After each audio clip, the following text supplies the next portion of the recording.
I guess we have to get into it. I just spent the first hour talking about not all that much.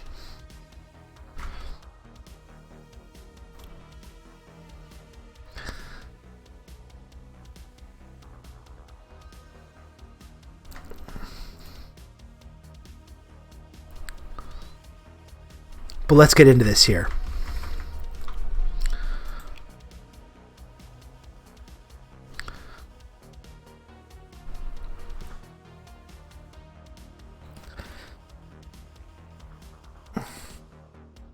I show up and now we're talking about streamers, the worst people on earth. Lana, you and I are some of the good ones, okay? We're not all like this. We're not all like this.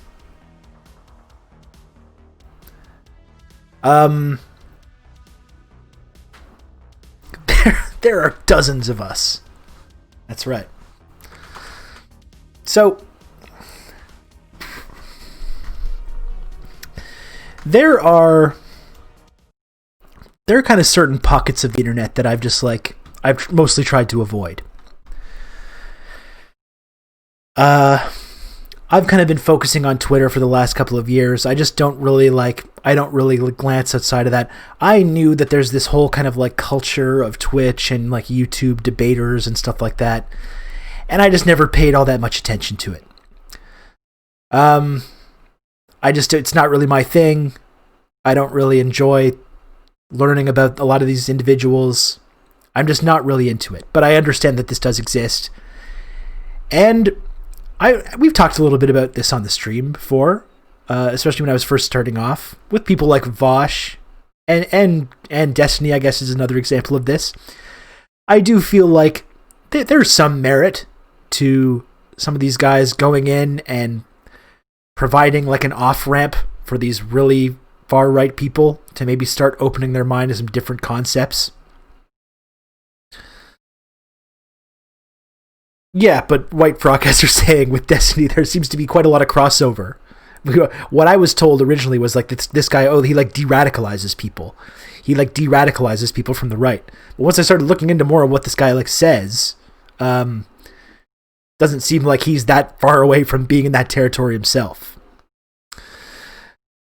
He's a radical centrist, or he's a lib, and we talked about this on Twitter last night. Because so I would like to try and figure out. Yeah, he just turns them into slur saying libs. That's not really a great like solution. If your outreach is literally just being one of them, is it outreach? Well, okay, I guess I was so kind of unplugged from this whole world that I wasn't really sure the extent, but that's why I was very surprised the other night. I don't want to recap what all this started. My understanding of what this happened was there was some kind of like DSA thing that Destiny was trying to do something with Atlanta DSA, and they were like, no, we don't want anything to do with you, because he had made statements around the time of the Kenosha protests and the Kyle Rittenhouse thing, basically agreeing with Rittenhouse and being like, it's bad optics. These protests are like bad optics for Joe Biden, so people should go and just like, mow these people down. He basically said that. Which was pretty fucked up. That was one of my first... I had heard about this guy peripherally previously to that. And that was one of the first things I actually heard, and I was like, damn, that's pretty fucked up. It's pretty fucked up to say that. But this was like... So this was like a couple months back when these protests were going on. I hadn't really thought about... By the way, what's his actual name? I don't want to say Destiny. It's so stupid. I'm a grown adult. We're grown adults. I'm not going to use the cool online nickname. Give me a fucking break. Steven. Come on, Steven.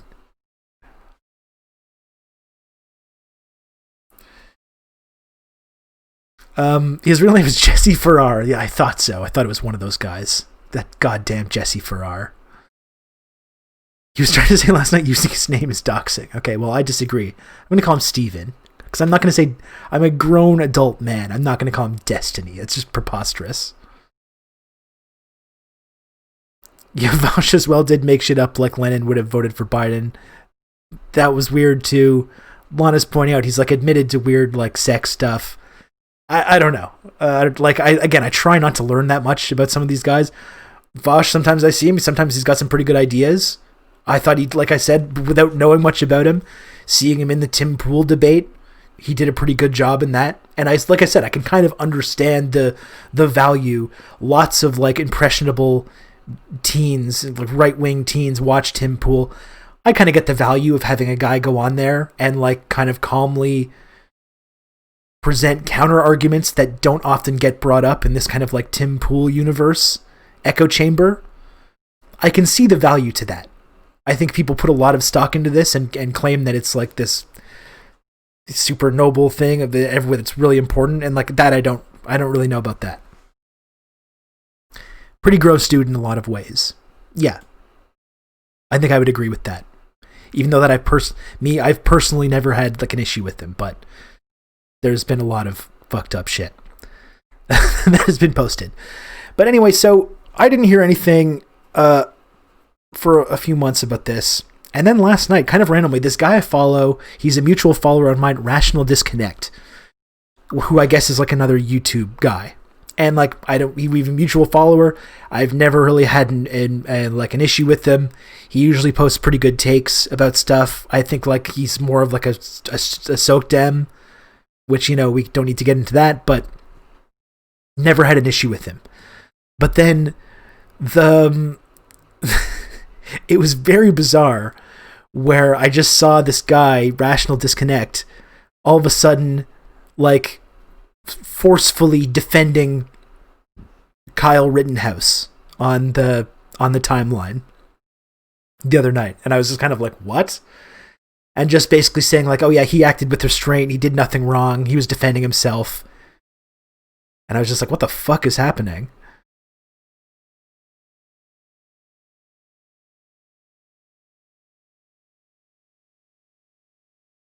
What the? Oh my goodness. Yeah, RD got his start in Destiny's community. I feel like that, and I feel like part of what he was doing the other night was defending Destiny, I guess, or Steven. He's defending Steven about Kyle Rittenhouse. And I thought it was very strange. It is incredibly easy to not defend Kyle Rittenhouse. This is what I was going to say. I do this every day. Every single day I log on and I do not defend Kyle Rittenhouse and say he was defending himself. And that like anyone that disagrees is like being unreasonable.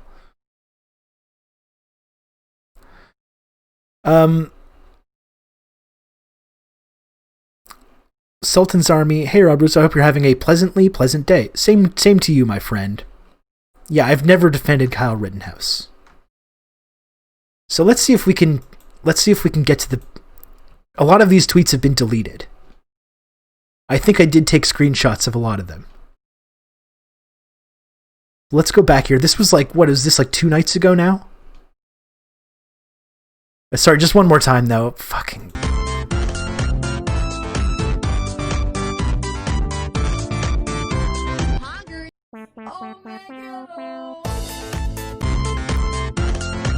Sorry, just. Okay.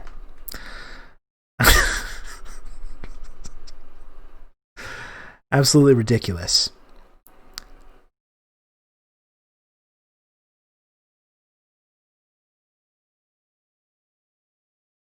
Okay, here's where we go. I was getting into this with Rational. What's his name again? Rational Disconnect. And again, I don't want to make this is what started this for me. He's always seemed fine to me.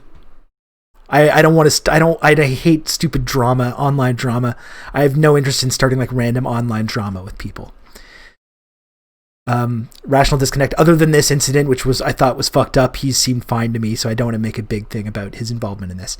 But it started with this thing where Sean, from also kind of a YouTuber who's quite cool.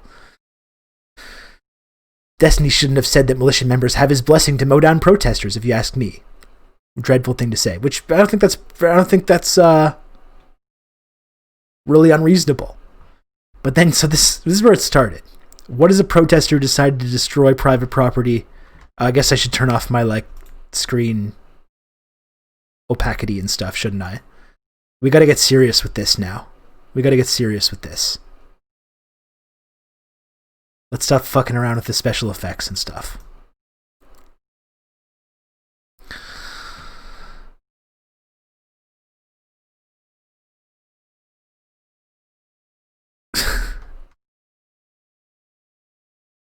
So what is a protester decided to destroy private property after 10 p.m.? Sounds kind of like a rioter. So I was like, okay. He started shooting because he was being chased by someone, and a gunshot went off behind him as a man was right on top of him. Then he shot other people who chased him down, assaulted him, and was pointing a handgun at him. You're seriously defending him? Yeah, because he's right on the merits. He's defending Destiny there. And then, so this is what, you see me respond to this, and he ended up deleting the tweet. And he had a big, like, 4,000 word defense of what he ended up saying here. And I don't really want to get into that. But again, he kept doubling down on it. A guy was chasing him. A guy fired a gun into the air. He turned around, and a guy was right on top of him.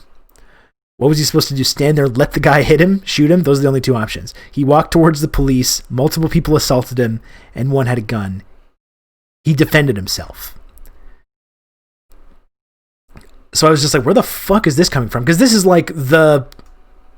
I'm not saying this guy Rational Disconnect is a fascist, but this is identical to the fascist, like the white supremacists that have rallied around this kid. This is identical to the arguments that they make to say like that he did nothing wrong. Zero difference in these two arguments. Okay, first of all, I'm going to see, because I think I've got screenshots of some of these tweets, because now Steven has been he's been suspended. So now we can't see all of those tweets. But I did take some screenshots of these here. Let me just figure this out. One sec here.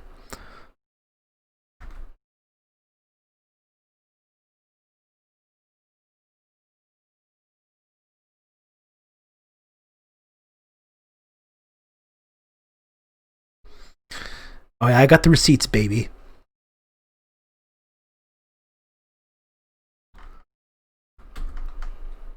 I made sure to capture some of these because I was like, what is going on right now? This is so weird. So I don't see... Okay. I got this here. One sec. Let me just figure this out here. You see this? Yeah. So here's where, I responded to this. The guy was saying he defended himself. And I said he murdered a guy holding a skateboard. And here's where Steven felt the need to get involved with this. How do I scroll now? Why can I not scroll? And sorry, I pulled kind of a big time moon with him here because I knew who it was, but I was just like, these super insecure, like, streamer guys, this is how you get under their skin. So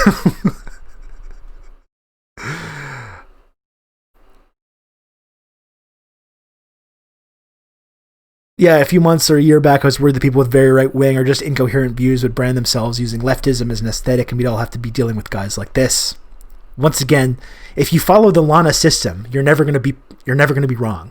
And I encourage everyone to really devote themselves to living the life of the Lana system day in and day out, as I do, and that others do as well. But so this is so Steven gets involved and says, how many hits do you think you could take with a skateboard before passing out? And there was a number of responses to that. He ended up getting into it with my friend, Respectable Lawyer, which did not go too well. Which did not go too well for Steven. Oh no, I'm back on... What's this guy's name again? Shock-headed Peter. What a fucking terrifying... What a terrifying guy that guy is, Shock-headed Peter.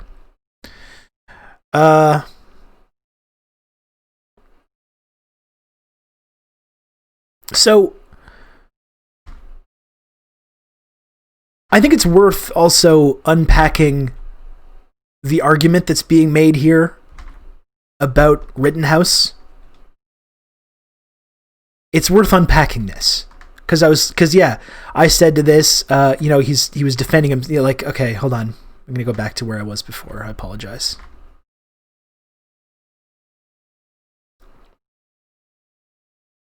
Where are we here?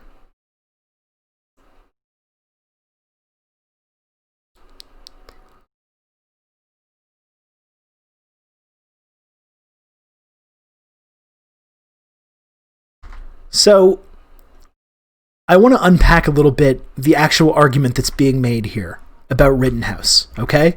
Because both Rational Disconnect and Steven were really harping on this, the skateboard thing. Illegal posting team. That's right. Yet Respectable Lawyer and the Law Boy are two different people. That's right. Yes, he got into it with Respectable Lawyer. They went in like a multi-day back and forth, which did not go well for Steven. And then he ended up taking the LSAT, or practice LSAT test, I guess, last night on stream. And I don't think that went so well. So it was not really an ideal response from Steven with that. Okay, but I want to unpack the logic here about Rittenhouse, the argument that these guys were making, because they were both fixated with the skateboard thing. Because I said he murdered a guy holding a skateboard, and then that guy, Rational Disconnect, quote tweeted me and said, oh, he was holding a skateboard, and showed an image of the guy getting hit with a skateboard. And so I want to unpack the logic here, because here's what they're saying happened in this situation. So this kid, Kyle Rittenhouse, he travels across state lines to a community that he does not live in because he's worried about property damage. He's in like militia gear, holding an assault rifle, which he's also too young to be owning. He connects with a bunch of these other militia guys there, many of whom are like documented white supremacists. So he shows up there to this protest. Eventually, someone gets it in their head to either start fucking with him, to approaching him in a hostile way. The official report that I read on this was that someone threw a bag. I heard there's rumors that a gun went off beforehand, and this kid, Rittenhouse, got spooked, thought someone was about to kill him, and felt threatened, and shoots this guy. Okay? So this is the cop excuse, right? I felt threatened. My life was being threatened, even though he's not a cop, right? He's just a wannabe, cosplay cop. But he still uses that excuse. I felt threatened to commit. This is the first murder, the first, shooting that took place at this Kenosha protest. And so then, this kid leaves the scene of the shooting that just took place where he just killed someone. And so then, we've got an active shooter situation. This kid is now, and first of all, in my mind, this kid, he's the aggressor in this situation. He's the one, he shows up to this protest, again, where he does not live, a community where he doesn't live, holding an assault weapon to defend private property that he does not own. And then when someone antagonizes him, he's the aggressor in that situation. So this whole idea that he was defending himself initially, I don't really even buy that. Even giving them that, let's say that, yeah, his life was in imminent danger and he had to use his weapon to commit this first shooting. And it's now an active shooting situation. He's walking around holding an assault weapon. At this point, he's the aggressor in the situation. So this guy that then tries to attack him and disarm him with a skateboard, he's defending himself and others in that situation. He's trying to disarm someone that's already committed a shooting at a protest, right? So these guys kept fixating on the skateboard. He was getting hit by a skateboard. What do you expect him to do? He has to defend himself, right? And yeah, he was getting hit with the skateboard after, again, he had just committed a murder at a protest. He's walking around after, holding a weapon. He's an active shooter. This guy heroically puts his life on the line and gives up his life trying to disarm this guy so he doesn't hurt anyone else. Okay? And I'm trying to unpack the logic that these guys are using to then say, to fixate on this self-defense thing. He defended himself. He said over and over. He walked towards the police. Multiple people assaulted him. One had a gun. He defended himself. He defended himself. And Steven, they're fixated on this skateboard thing. But like, I'm trying to unpack the logic here. Okay? So let's say we're gonna create a little alternative scenario here. So a 17-year-old black kid shows up to like a Proud Boy rally. Okay? A 17-year-old black kid shows up to a Proud Boy rally holding an AR-15. At some point, someone approaches him during this rally enough to the point, aggressively enough, that he feels like his life was threatened.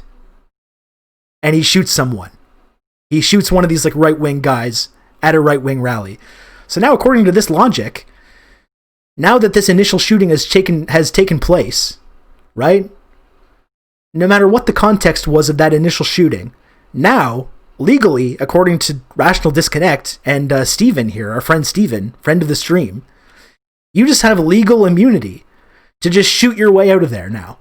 Because now this initial shooting has taken place, whether whoever was in the right, whether you're in the right or wrong, one shooting has taken place. Now you're a hostile figure in this protest. You're an active shooter.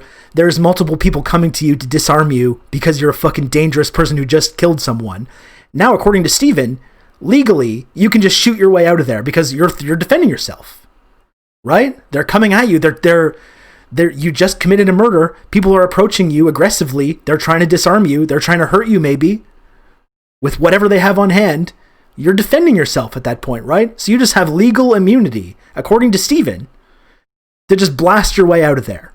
Fully legally. It's all self-defense at that point. Right? That's the argument. That's the argument that they're making, to say like that this kid did nothing wrong. He's defending himself. Once you commit this first murder, as soon as anyone approaches you aggressively, legally, you can just blast your way out of there. And it's all just defense. It's all self-defense. This is the fucking argument that these guys are making. And just completely fixated on it. And look, if you want to see...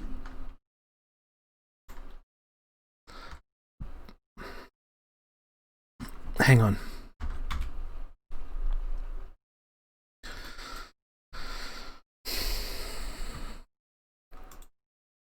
And this is where this conversation went. Right after. So he asked me, how many hits do you think you could take with the skateboard before passing out? This guy, brain protection mode activated, says, I could take several more hits with a skateboard than I could take 5.56 millimeter rounds at point blank. So this is his response. Probably shouldn't charge a dude with an assault rifle then, Captain, with a smiley face. This is a fucking active shooter. It's an active shooter who's already committed one murder. And like the people that were trying to disarm this kid at that point were trying to defend themselves and others from being hurt. And look how much, this isn't just like, oh, he did nothing wrong. This is like, it was good. It was actively good. This is what he's saying. Right? This is like the fucking logic lord. The liberal logic lord of Twitch. Gaze within. Steven. So this is not just like a free speech or like a kind of debate club thing. Like, oh, I think he was justified in committing this shooting because of X reason. This is like he actually supported and he thinks it was funny. It's like, how could this guy... I can't believe this guy charged a dude with an assault rifle. I can't believe this guy, in, again, a active shooter situation where someone was already dead. Of course, like, there's people that are trying to disarm him. They're trying to defend themselves. That's the self-defense that's happening. And they're acting like this guy was out of order for attacking Rittenhouse with a skateboard when he had already committed a murder.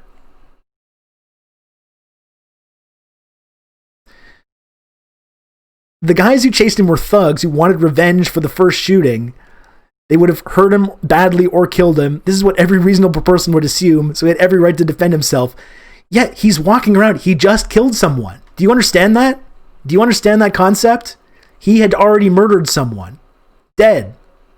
He's walking around holding an assault rifle that he had just used. Now, if you don't want people to chase after you and attack you, one thing you can do to avoid that, and this, you have to be really brilliant to come to this kind of conclusion. So you need to pay close attention to this. One thing you can do to avoid that situation is to not bring an assault weapon to a protest in another city that you don't live in because you're mad about windows being broken on businesses that you don't own and like Wendy's being set on fire. And so don't do that. And then don't murder someone once you get there. Then you won't be in the situation where there's people chasing after you aggressively to try and hurt you.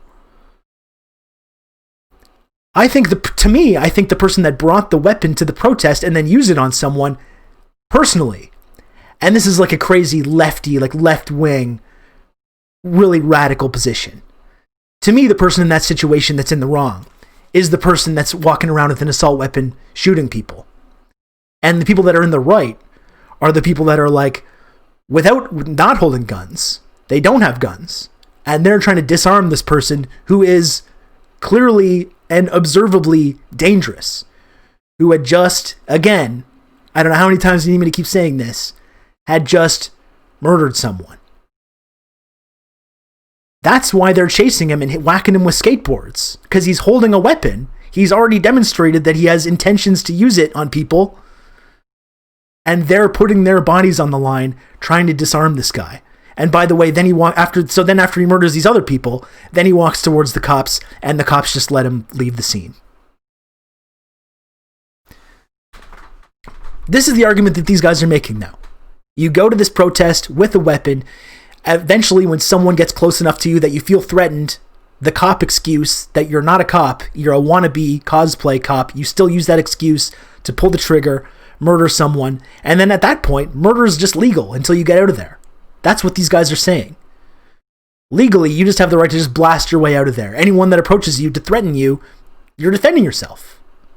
That's what Logic Master Steven is saying here. Which I happen to not agree with that. I happen to disagree with that stance. And I know that's a crazy, like, radical thing, but to me, again, I'm going to say this one more time. The person that's in the wrong in that situation is the person who traveled across state lines bringing a deadly weapon and militia gear to a community that he does not live in to link up with a bunch of, like, white supremacists to defend this community.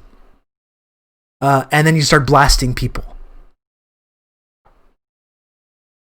I personally believe that that's the person in that situation that's in the wrong.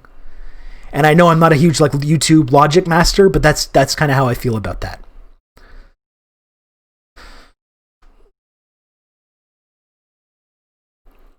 Yeah, guy who loves to use the word thugs, loves defending white lawbreakers murdering protesters. So this is how this argument went down. Again, it's a preposterous argument. Extremely stupid. I didn't even really want to get involved with this that much.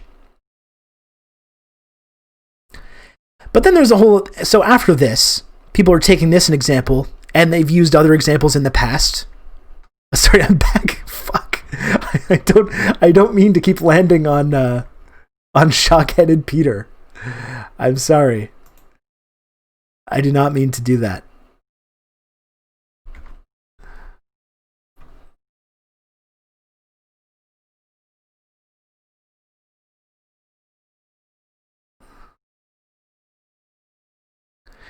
These people just take different online personalities every other 2 years, like the idea these people could ever be part of a left organizing movement that requires human interactions in the real world with other people and meeting them where they are is just silly. Yeah, so this all blew up again over this fucking DSA thing. It's like, yeah, they don't want to be involved with this guy, Steven, who's out there like defending fascist teenagers who go out there and commit murders. And it started a broader conversation about Logic Master Steven, and about Rittenhouse too. Are these guys fascists? Are these guys white supremacists? And frankly, sometimes I think when it comes to like the white supremacy stuff, we can kind of we end up getting bogged down in discourse about, like the Proud Boys, for example. They get described often as like a white supremacist group. And fascist groups often are operating in service to white supremacy. But groups like the Proud Boys have already figured out how to confront this. They have a bunch of like people of color leading the sort of like very visibly leading the organization. And they just say, well, how can we be white supremacists? We've got people of color in this organization.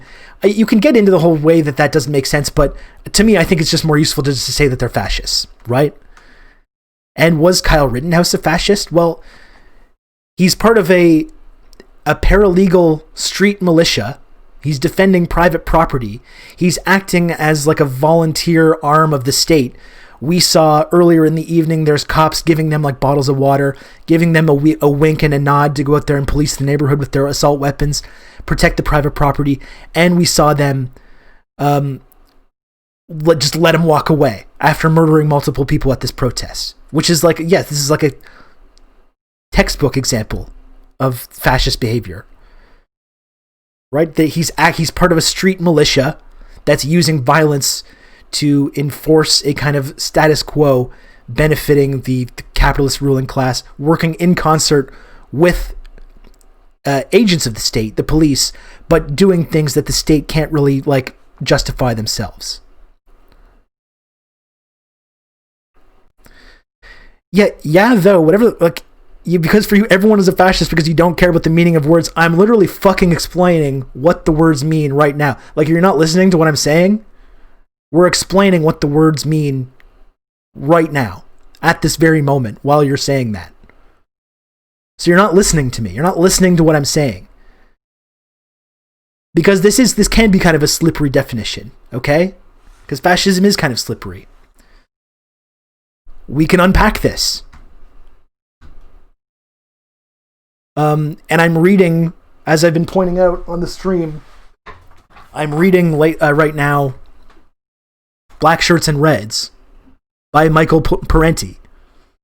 If you're interested in learning about what fascism is, the origins of it, the different kind of like the ways that it's part of our culture, I recommend reading this book. It makes this kind of stuff makes it a lot more clear. Communists are fascists too. That's ridiculous. It's an incredibly stupid thing to believe. You're not listening. I don't care if you hang out in this chat and listen to me. Doesn't really bother me. You should actually try and like fucking listen. Try and like open your mind to some new ideas. Get out of like the debate lord, logic lord, echo chamber that you're in, and start accepting your mind to some new ideas or concepts. So we already talked about how he's part of like a street militia, right? He's part of a paralegal street militia defending private property. Okay, that's a textbook example of fascist behavior. Okay, and if you want to find out about fascism, I think the best way to describe it is kind of a violent authoritarianism in service of the capitalist class. In this situation, often you have armed, violent street gangs functioning as an extension of the state, which was exactly what was happening in this situation. One key element of these kind of fascist movements is a demonization of minorities, immigrants, trade unionists, socialists, homosexuals, trans people, LGBTQIA people. And there's not like one thing, there's not like a fascism button where all these things matter. It's very slippery. They can have different meanings in different contexts. But what we're looking at here is a very obvious example of it. And again, you look into like the way Rittenhouse fetishized like cops and Blue Lives Matter shit. This is all in service of the state. They're like a extra legal addition to the state where they're violently enforcing a very specific hierarchy. That's exactly what he was doing in Kenosha that night. And that brings me to something else I wanted to talk about, which is fishhook theory.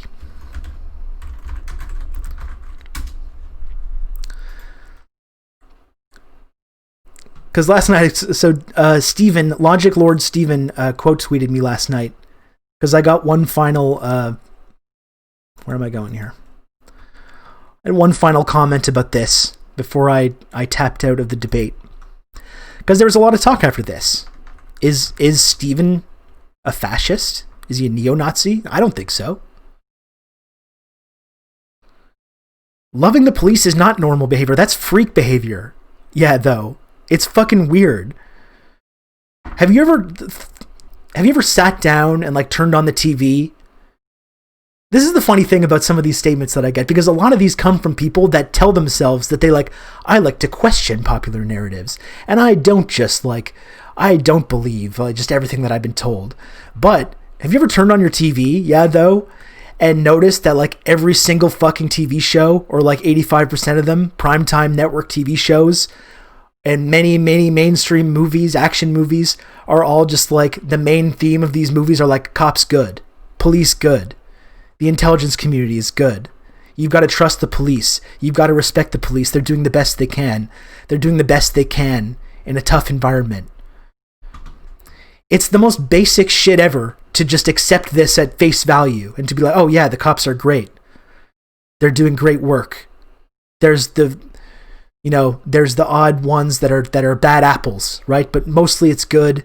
As an institution, it's good. This is the most basic shit ever. And then people accuse people on the left of being in like an echo chamber, when it's like, if you want to believe that like cops have good intentions and that the institution of the police is good, this is the most like fucking basic thing you can possibly believe. If you believe in like questioning popular narratives and questioning media narratives, that's probably the first thing you should probably start with. It's unbelievably basic to assume that this is what the cops are all about.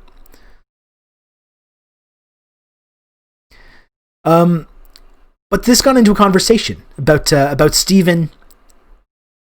Is he a fascist? People were saying, I don't trust this fascist or this neo-Nazi or whatever, or calling him a Nazi. And frankly, I don't think he is a Nazi. From what I've seen of him, I don't think he is. I think he's a liberal.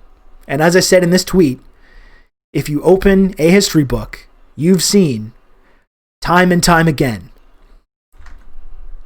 liberals, when fascism is on the rise, when the status quo is being threatened, when the economic status quo especially, which liberals benefit from, is being threatened, when the social order is being threatened by people they perceive as degenerates, immigrants, socialists, trade unionists, LGBTQIA folks, liberals time and time again will side with fascists to like cleanse this. You saw it in the Weimar Republic. You saw it in Italy in the run-up to fascism.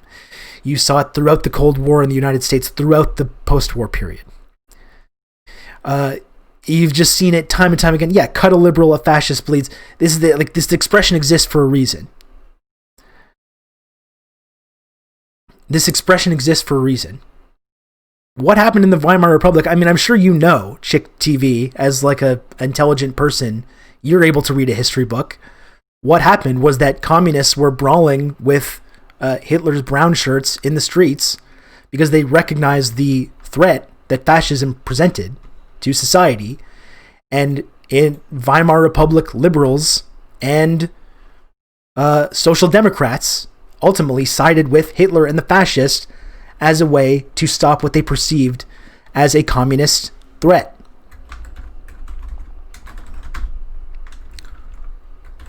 That's what happened. And that's why the first people imprisoned by the Nazis, once they did take power, were communists. Oops.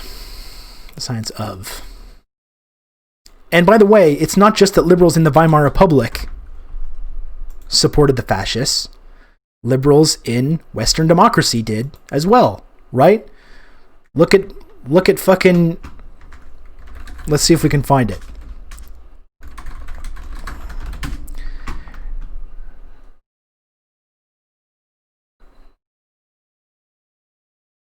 The New York Times were they thought Hitler was great. American liberals were totally fine with Hitler, because just as liberals and social democrats in the Weimar Republic thought that they could side with the fascists in order to get rid of the communist threat, liberals in the United States and England as well, the UK, felt the same way. They didn't mind the rise of Hitler. They were totally okay with it because they saw a fascist Germany were going to represent they were going to represent a threat to communism in the region, and that they were going to prevent communists from taking over in the region. They were more than happy to support them in that. So that's not just the Weimar Republic, that's liberals in the United States as well. And England, like we saw Neville Chamberlain and Hitler. They were totally okay. They were 100% okay with Hitler's rise to power. The minute they became not okay with it was when Germany started representing a threat to the hegemony of Britain and France and the United States in terms of like the imperialist capitalism that they were the kind of leaders of. That's when they started having a problem with Hitler. When he was rising to power, they were totally okay with it. So that's liberals in the Weimar Republic. That's liberals in the United States and Britain. And in Italy as well. And this is the same kind of thing. So I don't think Destiny or fucking Steven, whatever his goddamn name is, I don't think he's a fascist, but we've seen it throughout history. Yeah, they were planning on just letting Hitler take over the Soviet Union, and it backfired, exactly. It's capital's white blood cell reaction to rising leftism. And that's why liberals support it. Because liberals are capitalists and imperialists. Right? It's not that complicated. So what we're seeing, it's the exact same thing with this situation, where you have an uprising based on systemic racism. Yes, soapsy opera. There's many examples of this. You're absolutely right. Yeah, I mean, Alan Dulles wanted the U.S. to negotiate a separate peace with Nazi Germany. We're going to get started on Dulles. Lana's going to start getting crazy. Lana mode is going to be activated in the chat, and then everyone's going to be in trouble if we start getting on that. Alan Dulles.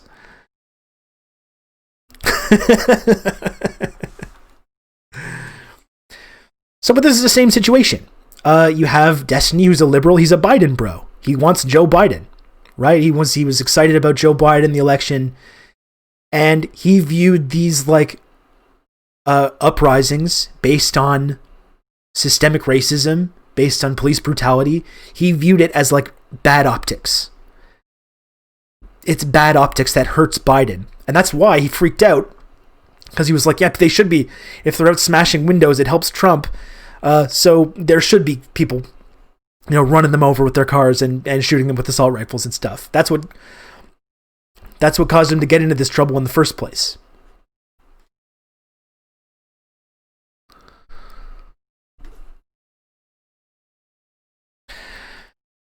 And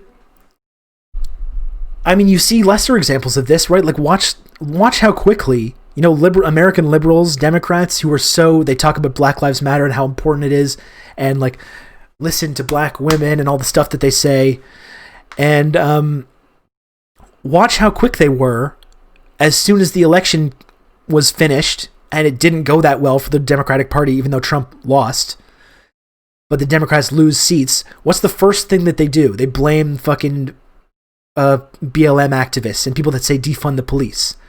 That's just a sort of less extreme version of this kind of shit Destiny is saying. It's bad optics that what these people are doing, so we have to stop this. They're only hurting our cause. Because what these people are doing in these uprisings, they're not trying to get Democratic Party officials elected to important political positions. They're trying to make a difference in their communities.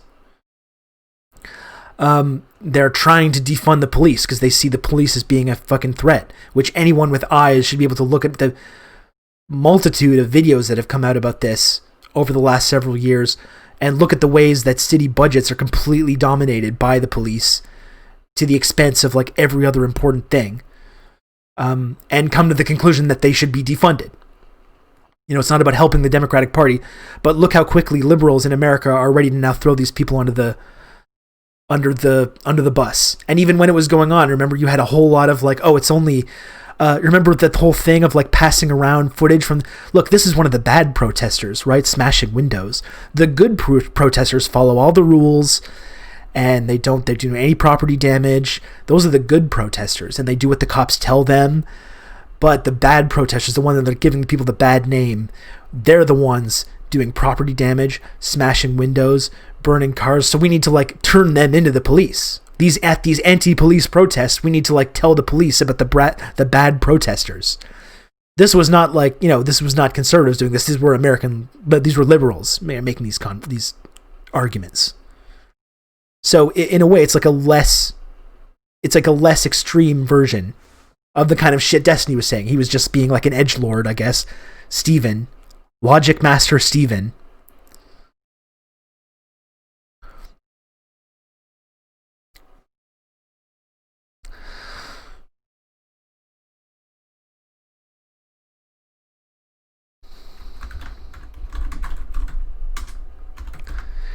And it's just an example of fishhook theory. Because people always talk about the horseshoe. Like, yeah, that guy in the chat, whatever his name was a few minutes ago. Well, communists and fascists they're the exact same. They're the exact same. And that's not true. Because in the horseshoe, you have you see the centrists are the ones in the right. We're right in the middle, away from all the extremism, and the two sides of the extremism, they're the ones that are close. And that's not what it looks like. It's fishhook theory. And you've seen, like you saw with Steven in that situation, like you've seen time and time again throughout the Cold War, during the rise of fascism in Germany and Italy, you had centrists and liberals who time and time again side with the far right and side with the fascists when they feel that the social order is being upended by, like I was saying, minorities, immigrants, refugees, Jews, LGBTQIA people, socialists. That's one of the major ones. And liberals will allow this to happen time and time again. So, where did I lose I think I lost something here.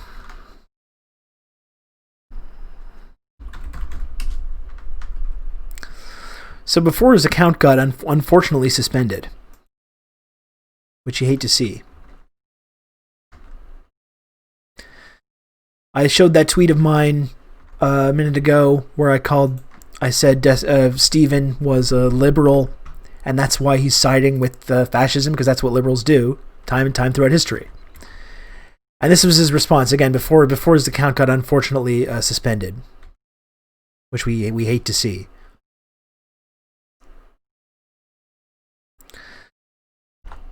I cringe so hard at what lefties think are these ultra-profound political statements. Liberals will side with fascists, they say, as they give every excuse in the book not to support the left-leaning party in the U.S.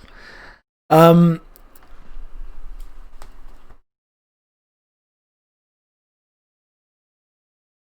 you sure none of your fans ever helped get it reported? I don't know who reported it. I don't know. Like, if you don't want to get in trouble, if you're already evading a ban, one thing is that you should maybe keep in mind is to not log on to Twitter and for 2 straight days defend a kid that murdered protesters and like say that it was good that he did that. I think that has a tendency to like rub a lot of people the wrong way. So if you don't want people to like report your account or like get you in trouble,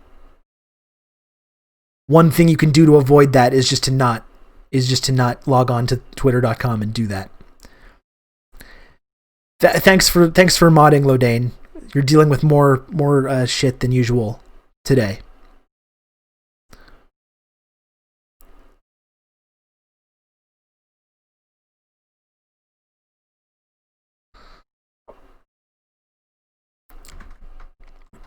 So, where did I want to go with this? Oh yeah, so first of all, like, this is the left-leaning party. The left-leaning party in the US. And then that opens up a larger conversation about whether the Democratic Party is, in fact, left-leaning. Because I would kind of disagree with that framing. I don't think that's quite the impeccable logic master argument that some people might think it is.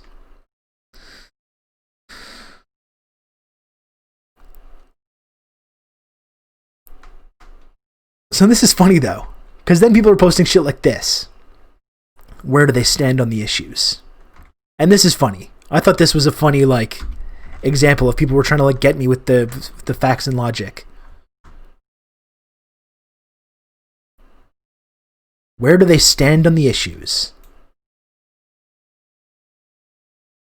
And that's the thing. I mean, you look at the Democratic Party, they're fucking blood-drenched imperialists. Okay, there hasn't been like a war or a coup that they have not supported for the last several decades.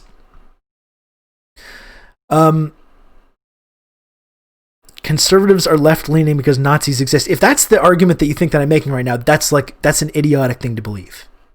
I'm not saying, when I say the Democratic Party is left-leaning, I'm not saying that by default that means the conservatives are left-leaning. That's fucking extremely stupid. In the United States, you have a like far right fascist party, the Republican Party, and you have a right wing conservative party, the Democratic Party. These are the two parties. Okay, sorry, Nexi. I'm saying how silly the argument is. I apologize. Sorry. I'm a little testy because I've got people in the chat saying some wild shit. So I don't want to single you out. I apologize. Okay? I told myself when I started streaming and stuff again, one thing I realized that when people got like testy with me, I would get a little flummoxed. I don't really like arguing with people. I don't really like debating or any of that shit. That's not really what I have interest in doing here. But I realized, I guess you kind of have to do it sometimes. So I did tell myself, like, when people start fucking with me, I have to like respond forcefully to that. So I didn't mean to like make an example of you there. But yeah, so this is the thing. So I just said, so you said left-leaning party, source for your claim. And so they post this. And this is the funny thing about what people think about the Democratic Party, because people were saying, like, the platform. Look at their platform. Look at the ideas in their platform. And like, this is what, by the way, we're at almost 2 hours in. I'm going to continue right away. If anyone's watching that's not subscribed to the channel, if you've got some spare Bezos bucks floating around, if you want to subscribe to the channel, been going for like 2 hours here. My voice is already getting kind of hoarse here. Subscribe to the channel, get a bunch of cool emotes, including, and if you want to learn about what fascism is and why communism is good, the man you go to about that is Michael Parenti. So if you subscribe to the channel, you get the exclusive. This is exclusive on Twitch. It's the only place you can get this emote, the yellow Parenti emote. And if you're here, if you're one of these guys that doesn't like me, if you're one of these like Destiny fanboys, if you're still watching this and you're interested actually in maybe getting out of the echo chamber, you're gonna have good old Rob to talk you through all this. Thank you very much, Jorbeb, for the Prime bucks. Thank you. And if you are hanging around and your mind is maybe open to accepting some like non-logic debate lord content, please check out Michael Parenti. Like I said, read this book. There's all kinds of talk like, oh, can you even say what fascism is? Like, oh, everyone's a fascist to you. You just call everyone you don't like a fascist. It's very specific. Like, read this fucking book, okay? I'm only at the very beginning, and I've already learned so much about this. I dare, if you're one of these people that if you're a Logic Lord, a Steven fanboy, and you're watching this, and you want to actually learn about this concept, not just from like a fucking annoying YouTube guy, read this book, okay? I dare you. I dare you to read the book, Black Shirts and Reds by Michael Parenti. You might just learn something that you didn't realize about some of this stuff. And you might realize that, like, hey, maybe I shouldn't just get all my historical knowledge from Logic Lord debate bros, gaming guys on YouTube.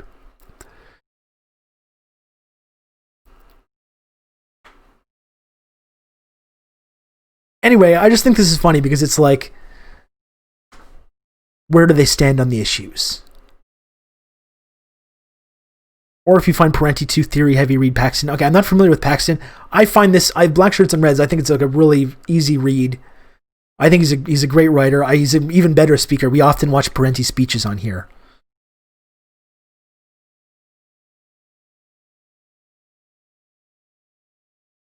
You think I have time to learn? Gotta make an ass of myself on the internet. Well, same. I get all my knowledge from guys that film videos in their car talking about choking out their exes. There's sadly a whole number of people.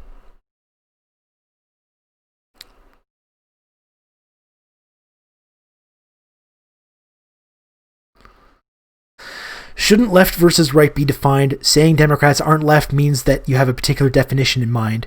When you say they're right and therefore bad, sounds less like a criticism of the policies and more of trying to set up optics to make them look bad. Not trying to cause trouble, just wonder what you actually mean. Listen, if you want to know just look at what the Democratic Party has stood for over the last 30 years. Since Reagan destroyed them in the 80s, any semblance of being a workers' party, like that's what it would be to be like a left-leaning party, to be a party that represents working people. And they've given up on any pretense of that. They basically agreed with the neocon, like the Reagan framing, on things like social programs, on taxing the rich. And they just have different variations for how mean they want to be about this. Bill Clinton, when he came in, he destroyed whatever remained of the New Deal. If Reagan killed the New Deal in the United States, then Bill Clinton came in and like stepped on its skull to make sure that it was really no longer breathing in any way. Destroyed welfare, expanded mass incarceration. They go along with the program of corporate tax cuts. We talk a lot about on the stream and on my podcast that I do about how liberals, even though the thing that confuses you about liberals is they use rhetoric that is designed to convince you that they're passionate about social justice and workers' rights and all these things. But if you look at their actual actions, this is the distinction you have to make. Because this list that I have on screen here, where do they stand on the issues? This is all based on rhetoric, platforms, and which is bullshit. If you want to know about what these parties stand for, look at what they actually do when they have power. Do they actually stand for these things, or do they just say that they stand for them? This is the difference, because just saying you stand for it is not enough. And not actually fighting for any of this stuff and saying, oh, we can't do it because of the bad right-wing guys. That's not enough either. If you want to convince me or anyone else that you actually stand for these issues, you have to actually not only talk about them, not only talk about social justice and homelessness and the environment and all these things that liberals like to talk a lot about and jerk themselves off over, but then actually take power politically and use that power in order to actually affect these issues, which is what liberals don't do, right? Obama is the ultimate example of this. Justin Trudeau is a wonderful example of this. Both of these guys, you hear them talk about these issues, they sound very, very convincing. They sound very, very convincing when they talk about the environment and indigenous rights and the police and social justice and welfare and whatever else. They sound very convincing. But what do they do when they actually have political power? That's how you need to determine whether these parties are on your side or not. So this list, where do they stand on the issues? It's fucking meaningless. It's meaningless where you stand on any of these issues, because what that means is just words. We talk about the federal minimum wage. We talk about all these things when we have power. And right now we're arguing about Joe Biden, whether he's going to have 50 Senate seats. Obama had 59 Senate seats, and they still said, we can't do any of this stuff. We can't do universal health care. We have to compromise. We have to compromise with the right. That's their fucking game. Because they don't actually believe in this stuff. They just say that they do. Does that make sense? They don't actually believe it. Like, look at, like New York City. New York City is completely run by Democrats. It's completely, a lot of these places where there was like these big racist uprisings based on systemic racism and police violence, these weren't happening in like deep red states. These were happening in states operated entirely by liberals and by the Democratic Party. Right?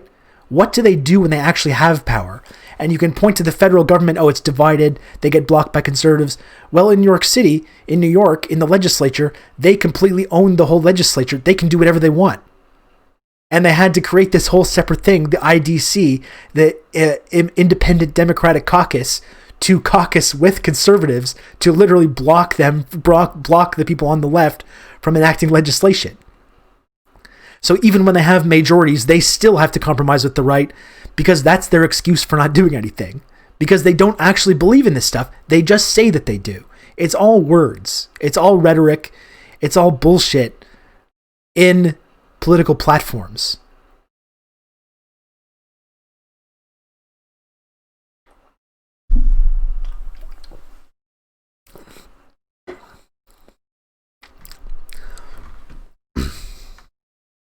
And I can also point out, too, there's probably some of these situations where the Democratic Party does support some of this stuff. I don't think this is all accurate. Like a federal minimum wage. I think Biden has said he wants to have a $50 minimum wage. Is he gonna meaningfully take action to enact that? I don't know. We'll see. Maybe. Mandatory paid family leave. Mandatory paid sick leave. When does Joe Biden ever mention this? I've never heard Joe Biden mention this. Apparently they support it because it's probably in some like platform or think tank policy paper somewhere. But just that's not enough. That's not enough to say like, oh yeah, we support this stuff. Invest in net zero carbon emission, $2 trillion. And again, okay, that's the climate thing is another big thing. Because people say to me, well, look at Joe Biden's climate plan, his $1 trillion climate plan. Can you believe all this great stuff that's in this climate plan? And you know what? There is some good stuff in Joe Biden's climate plan. It's pretty ambitious for like a centrist liberal politician who's spent his whole career compromising with the right. The question is not what is in Joe Biden's platform.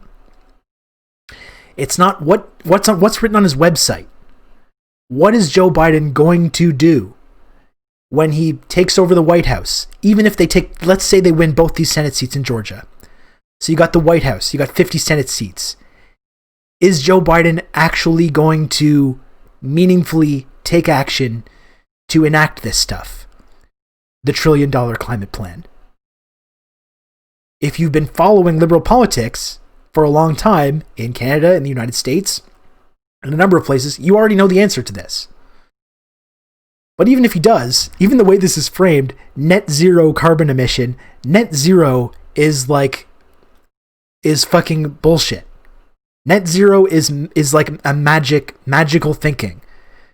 This is the new like hot term that governments, liberal governments, and even like fossil fuel companies are using to suggest that they're supporting climate change initiatives. We're going to get to net zero emission. This is 100% bullshit, net zero. We can get into this in more detail after.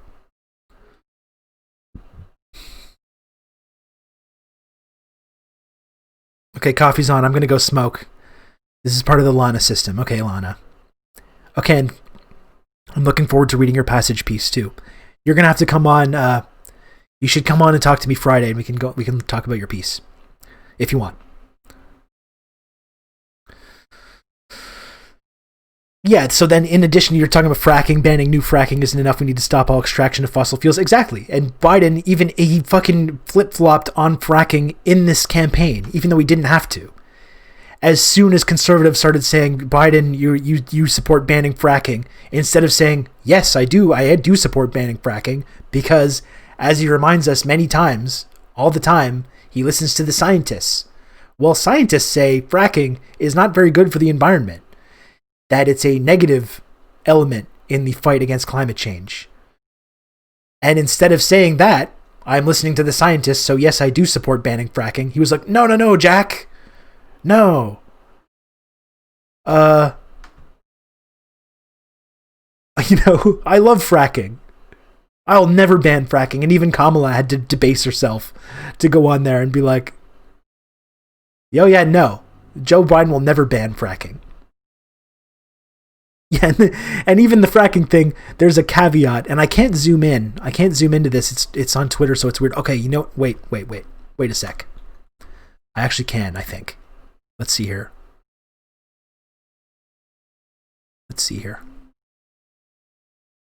Where is it? Okay, that's better. Sorry about that. So this is funny, because even the fracking thing, yes, on public lands. So even that, like even in this chart that's designed to tell us how good the Democratic Party is, they're still hedging on that. But so what is this though? Public funding of elections, overturn Citizens United. When has Joe Biden ever said anything about this? How is this? When has the Democratic Party ever suggested that they support this? Where? Apparently there's sources on these, but like what? Joe Biden, you're going to have publicly funded elections in the next election? That's the first I've heard of that. He's never once mentioned that. Overturn Citizens United. Who has mentioned this? This is never, maybe it's written on a website somewhere connected to the Democratic Party.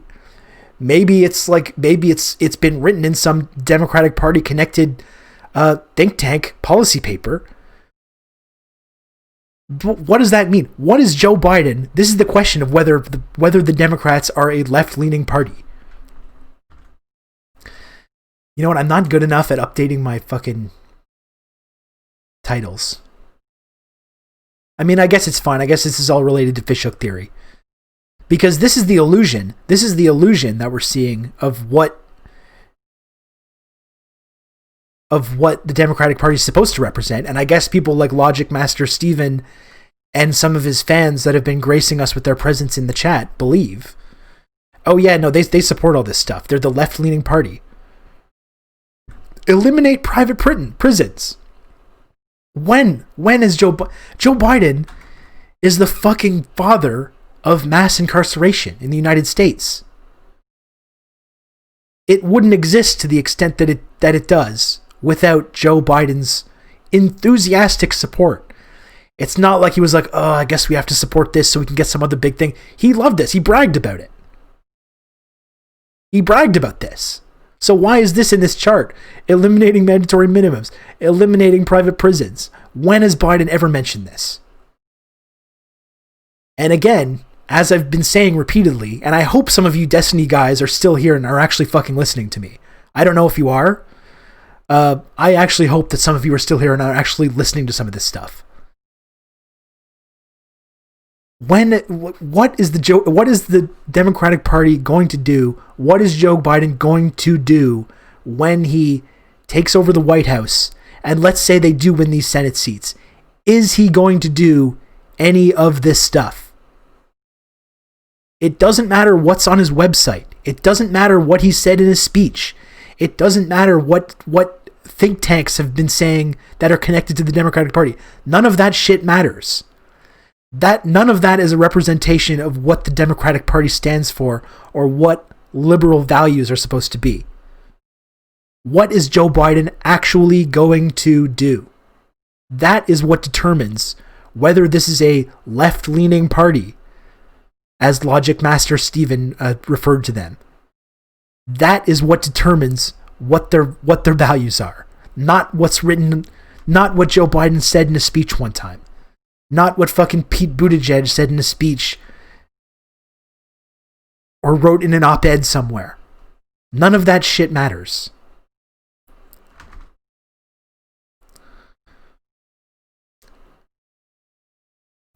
Yeah, and then, okay, so end child separation at the border, citizenship for dreamers.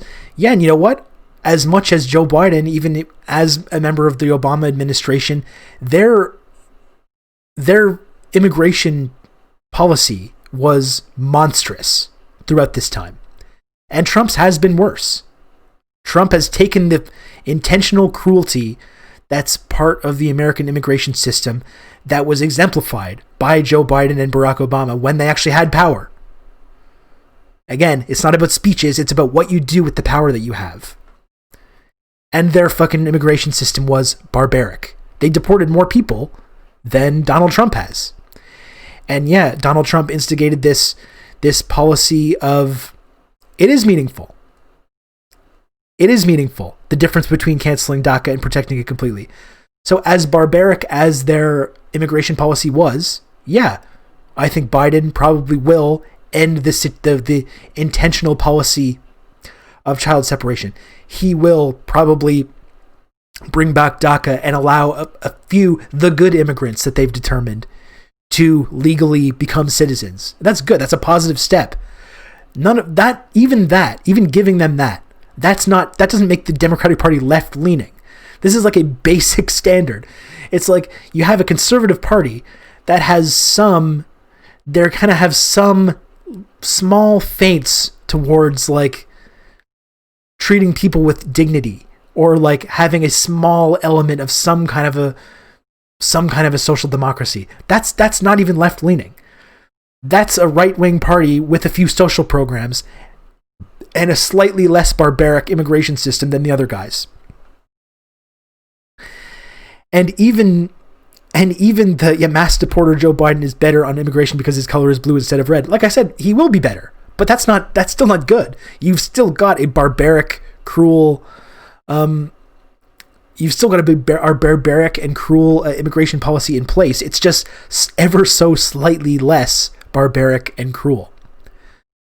And first, that's the thing, ending child separation. I think it's important to hit on that too. How many people did Obama deport?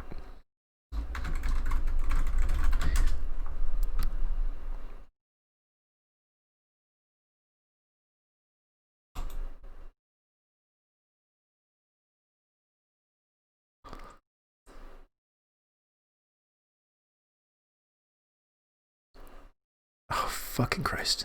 Ad blocker bullshit.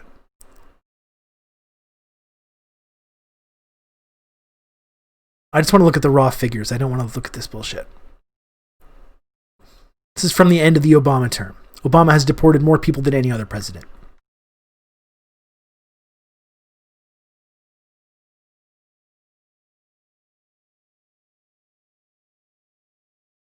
And this is a news article that's framed as like defending Obama, because of course, despite the fact that Obama deported so many people, he still, obviously, that didn't buy him any goodwill with the Republican Party or conservatives, who still call him, soft on immigration.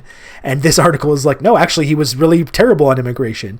Between 2009 and 2015, his administration has removed more than 2.5 million people through immigration orders. That's a staggering number of people, which doesn't include the number of people who self-deported or returned away or returned to their home country at the border by CPB. They deported more than the sum of all the presidents of the 20th century. Now, let's go back to this, family separation. Trump made this very intentionally cruel family separation policy designed to intentionally punish parents and children at the border. And there's no argument for me. That is even worse and even more horrific than the Obama doctrine on this. But whether you have you have this intentional policy of ending child separation, and breaking up families. Remember the kids in cages and all that stuff? By the way, under Obama, the kids were still in cages. They were in cages with their parents instead of by themselves. If you think if you think it makes you left-leaning to support kids in cages with their parents instead of kids in cages separated from their parents, okay, but I don't agree. But anyway, child separation, family separation. When you deport 2.5 million people, you don't think that's separating families? Do you think any families might have gotten separated in that 2.5 million people that Obama deported? 2.5 million. Think about that number of people. You don't think any families got separated in that process? You don't think it's just as traumatic for kids that had to watch their mom or their dad get shipped back to Mexico or Honduras or El Salvador or Chile or wherever they came from originally? You don't think it was just as traumatic for these families to be separated in this context? And again, Obama will use the liberal kind of dialogue of like, oh, I'm just, let me be clear, we're just going after the people that have not abided by the laws, the gangbangers. Do you fucking really believe that the 2.5 million people that were deported in the Obama era were all like MS-13 members or gangbang members? I'm sorry, gangbangers? I apologize for that Freudian slip. No one make fun of me for that. Just drop it. I'm trying to be serious. Drop it. Do you really believe that all those 2.5 million people, you don't think that these were just, that there were people that got caught with a dime bag in the 80s and had some misdemeanor or some parking ticket that they didn't pay or some bullshit that's in their record for whatever reason because they got caught up in the system at some point during their time in the States? How many of those people do you think were in part of that 2.5 million? You think those 2.5 million were all fucking drug runners and MS-13 members?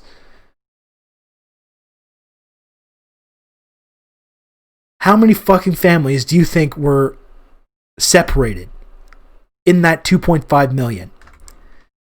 So then when liberals then make a big case for separating families, and we're the party that don't support separating families, fuck you. You do support separating families. You do. This was the whole logic of the Obama immigration policy too, right? Which is like, we're gonna show the right how much we really care about illegal immigration. We're gonna double and triple down on removing all these undesirable immigrants, people that are undocumented. We're gonna deport 2.5 million people just to prove to the right how serious about illegal immigration we are. And in exchange, we're going to create DACA and the Dreamers. And we're going to create this pool of good immigrants who have followed all the rules and have done everything right. And really, they deserve to be here. They deserve it. They worked hard and they deserve to be here. Little kids that were brought here when they were kids and they've only ever grown up in America. These are the good immigrants that deserve to be here. So we're gonna take our militarized border patrol force and terrorize these communities for years, deport 2.5 million people, put kids and families in cages on the southern United States border to discourage them from coming in, which Obama gave this exact excuse. It was the exact excuse that Trump and Stephen Miller and these guys use to justify this kind of policy. We're going to do this to show how serious we are about immigration and cracking down on it. And in exchange, we're going to create a path to citizenship for the good immigrants. That's the liberal approach to all politics, is this bartering, right? But this immigration policy in particular, this was their strategy. You inflicted so much fucking pain and cruelty and misery on these communities in an effort to, allow the right to get on board with bringing in the good immigrants who we've deemed are good, that belong here, that deserve to be here. And what happened? What did the conservatives do? They said, fuck you. No, absolutely not. If I recall, there was for a while, there was that gang of 6 in the Senate with Rubio and all these guys who were we're finding the bipartisan deal in the Senate to deal with these immigrants that deserve to be here. We're gonna get comprehensive bipartisan immigration policy going. And the media people loved this, right? They fucking went crazy for this. They were so excited because the libs, this is how they think politics is supposed to work. So it was starting to work for a while. And then lo and behold, what happened? But the people that were in the gang of 6, Rubio, started getting criticized nonstop by the fucking disgusting vampires in right-wing media and getting all their absolute freak ghoul followers to constantly harass these people and call them soft on immigration. And then you end up having these gang of 6 Republican conservatives go oh yeah, actually we don't support this at all. And they didn't vote for their own immigration policy that they helped craft because they were getting called soft on immigration. And then meanwhile, you have all these DACA people that signed up for this program. Obama gives power over to Donald Trump. The Democratic Party fucking blows the election, allows a fucking right-wing racist demagogue to take power, and all those people just immediately get thrown under the bus. And yeah, so now the next election has happened. Maybe Biden is going to end up protecting some of these people again. I certainly hope he does. But is this an example? Everything that I just said about immigration, is that an example of a left-wing or a left-leaning party? No, it's not. It's a conservative party.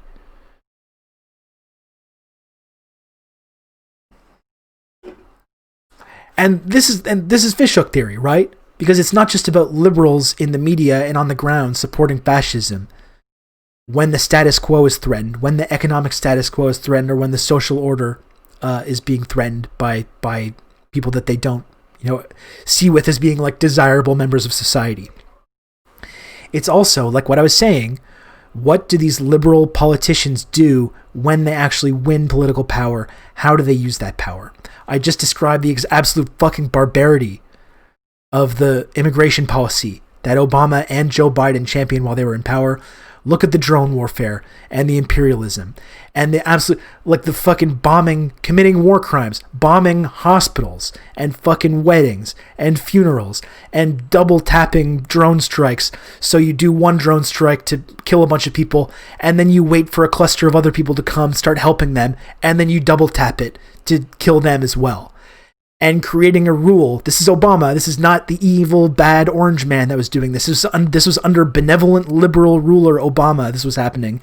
Creating a policy for their drone strikes that designated any military-aged male in the vicinity of these drone strikes as an enemy combatant, so they wouldn't be included in their list of fucking civilian casualties that they were keeping in these drone strikes.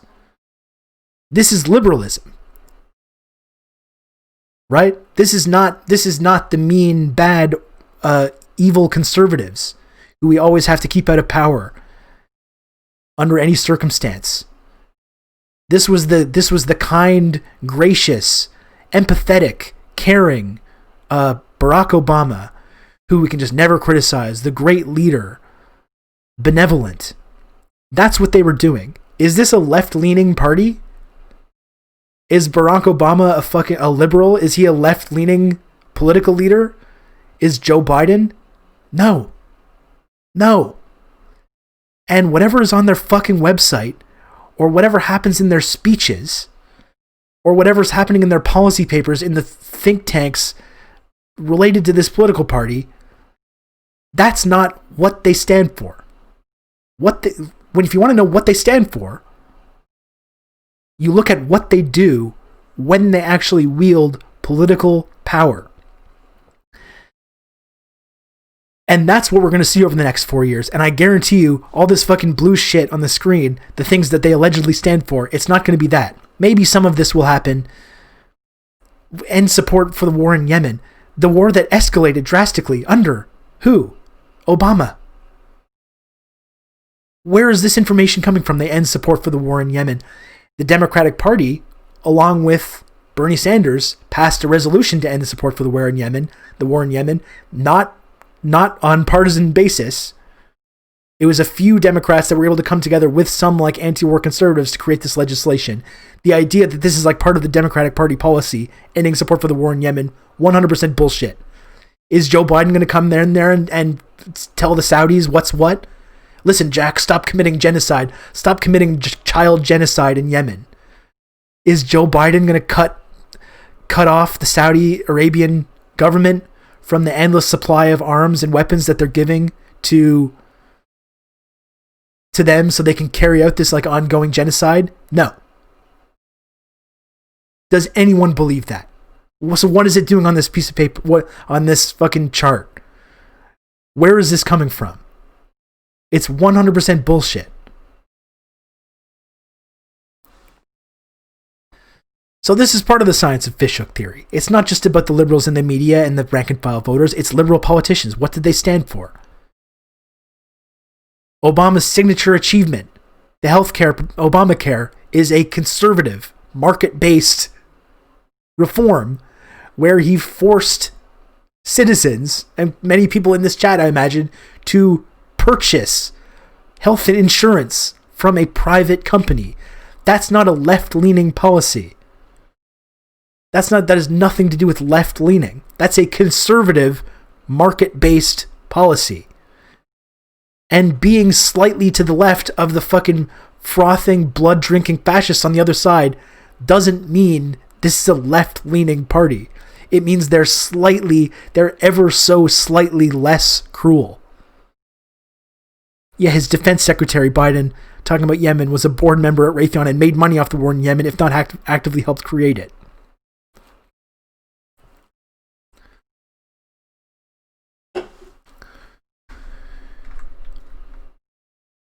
So, let me find it in the... So that goes back to this. To Logic Master Steven. I cringe so hard what leftists think are these ultra-profound political statements. Liberals will side with fascists, they say, as they give every excuse in the book not to support the left-leaning party in the US. If you believe, after everything I've outlined just now, and I sincerely hope that some of these Destiny fanboys have stuck around for some of this. If you sincerely believe that the Democrats are a left-leaning party, or that Joe Biden is a left-leaning politician, you don't understand anything about what politics is. Or, and this is something I talked about on the West Wing thing the other day, you have your understanding of politics is completely devoid of any kind of like class analysis or like what happens in foreign governments, frankly. But there's no thinking about class analysis in how you're thinking about how this party operates.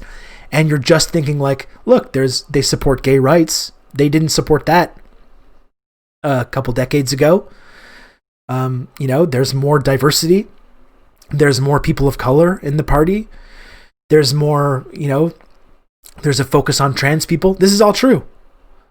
But that's not an example of a left-leaning party. That's an example of a conservative, capitalist, imperialist party using social issues as a wedge to differentiate themselves from the other guys.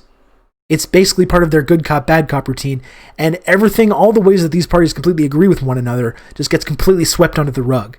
It's the most like surface level analysis. And people like Logic Master Steven don't seem to fucking... Yeah, they didn't even support it one single decade ago, Jane. You're right. Including Obama. And like, who knows if they even would have supported gay marriage if Biden... like as some kind of fucking miracle hadn't like done a gaffe and said that they supported it when they hadn't fully come out and admitted to it yet. They almost supported it by accident.